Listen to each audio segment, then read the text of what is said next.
आज पंजाब और हरियाणा के किसान दिल्ली कूच के लिए तैयार थे, लेकिन राजधानी पहुंचने से पहले ही शांभू बॉर्डर पर तस्वीर पूरी तरह बदल गई।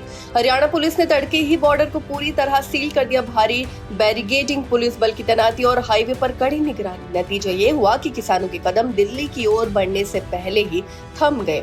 किसानों का कहना है कि वो किसी बड़े आंदोलन या लंबे धरने के लिए नहीं, बल्कि सिर्फ एक दिन की महापंचायत में शामिल होने के लिए दिल्ली जा रहे थे। लेकिन जिस तरह से बॉर्डर को बंद किया गया, उसने उन्हें हैरान कर दिया है। कई किसानों ने नाराजगी जताते हुए कहा कि ऐसा लग रहा है जैसे वो किसी दूसरे देश से दिल्ली में प्रवेश करने की कोशिश कर रहे हैं। दरअसल दिल्ली के जंतर मंतर पर पहले से ही युवाओं का प्रदर्शन जारी है। इसी को देखते हुए प्रशासन अलर्ट मोड पर है और किसी भी नए जमावड़े को रोकने के लिए सख्त कदम उठाए गए हैं। लेकिन किसानों का आरोप है कि उन्हें बिना वजह रोका जा रहा है, जबकि उनका कार्यक्रम पूरी तरह शांतिपूर्ण था।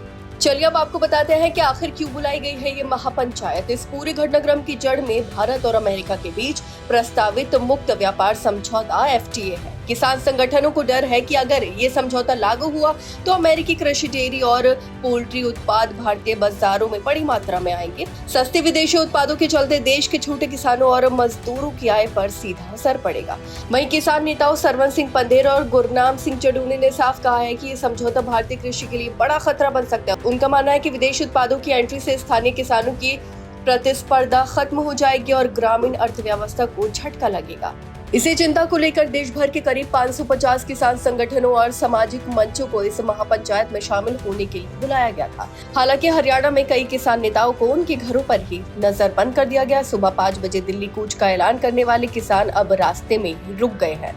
वहीं शांभू बॉर्डर पर हालात ऐसे बन गए हैं कि नेशनल हाईवे पर लंबा जाम लग गया है। बॉर्डर बंद होने का असर सिर्फ किसानों तक सीमित नहीं रहा। पंजाब से हरियाणा होते हुए दिल्ली जाने वाले आम लोगों और ट्रक चालकों को भी भारी परेशानी का सामना करना पड़ रहा है। कई ट्रक फ्लाईओवर पर फंस गए हैं, जिन्हें बाद में पंजाब पुलिस ने यू-टर्न कराकर वापस भेजा। ड्राइवरों का कहना है कि इस तरह की स्थिति पहले भी बन चुकी है और हर बार उन्हें नुकसान उठाना पड़ता है। वहीं भारतीय किसान यूनियन के प्रवक्ता तेजवीर सिंह ने इस कार्रवाई पर कड़ा विरोध जताया। उनका कहना है कि किसान सिर्फ एक दिन की महापंचायत में शामिल होकर वापस लौटना चाहते थे, लेकिन उन्हें रोकने के लिए जिस तरह की तैयारी की गई है वो गलत और गैर जरूरी है। अब सवाल यही है कि क्या किसानों की आवाज दिल्ली तक पहुंच पाएगी या फिर बॉर्डर पर लगी बैरिकेडिंग ही उनकी राह को वहीं रोक देगी।